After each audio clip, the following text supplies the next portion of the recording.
Hello everyone welcome to Devanjali cooking सांग माने आज मु आपनक सहित कदली मंजार चिप्स रेसिपी शेयर करी। कदली मंजार दुई तीन टा रेसिपी मु शेयर करी सारी छी। आपण माने जदि देखि नाहंती ताले प्लीज वीडियो सेक्शन को जाई कि देखि पारिबे। आज मु आपनक सहित कदली मंजार चिप्स रेसिपी शेयर करी। बहुत ही टेस्टी लगी था सांग माने याकू पखाल किंबा गरम भात सहित खाई पारिबे। तेबे चलंतु आरंभ करिबा। प्रथमे आमे अदा रसुण छेचा एथिरे देई दबा, बहुत भल फ्लेवर देई थाए। तापरे देई दबा स्वाद अनुसार लूण। एबे आमे एथिरे देई दबा हळदी गुंड आधा चामच। एबे आमे एथिरे देबा लंका गुंड गोटे बड़ चामच, भल फ्लेवर आसीबो। आपण लंका गुंड कम बेसी करि पारिबे। तापरे देई दबा जीरा धनिया गुंड। तापरे आमे 2 चामच चाउल गुंड देई दबा, भल क्रिस्पी रहिबो। तापरे गोटे चामच बेसन देई दबा, सॉफ्ट सहित क्रिस्पी मध्ये रहिबो। एबे आमे एथिरे टिके देई दबा कला जीरा। चिप्स रे टिके कला जीरार फ्लेवरटा भल आसी थाए। तापरे ए सब को प्रथमे गोळे नबा।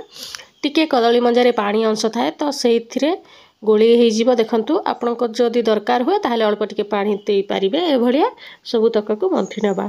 देखंतु बढ़िया भाबरे मो सब तक मसला को कदली मंजारे लगे नेची। याकू 2-4 मिनिट छाड़ी नबा। चलंतु एबे तेल गरम करिबा। एबे आमे तेल रे गोटे गोटे करी पकेइबा।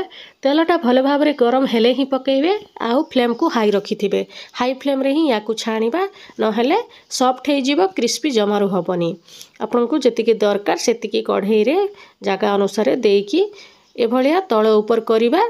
टिके तळपटे भल भाबरे फ्राए हेले ही उल्टेबे, न हेले तळे लाखि जिबार संभावना थाए। देखंतु ए भलिया पूरा नाली पड़िबा पर्यंत आमे छाणीबा स्टार्ट करिबा।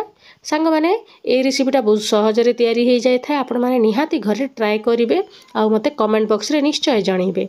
देखंतु बढ़िया भाबरे हमर फ्राए हे गलानी। एबे चलंतु याकू आमे प्लेट को काढी नबा। सांग माने ए रेसिपी आपण निज फ्रेंड रिलेटिव मानक सहित मध्य शेयर करिवे। कदली मंजा प्रायतः समस्त को मिली थाए। थरे ए भलिया चिप्स बनिकी खाई देखिबे, बहुत भल लागिबो। देखा हबो नेक्स्ट वीडियो रे गोटे नुवा रेसिपी सहित। Thank you for watching.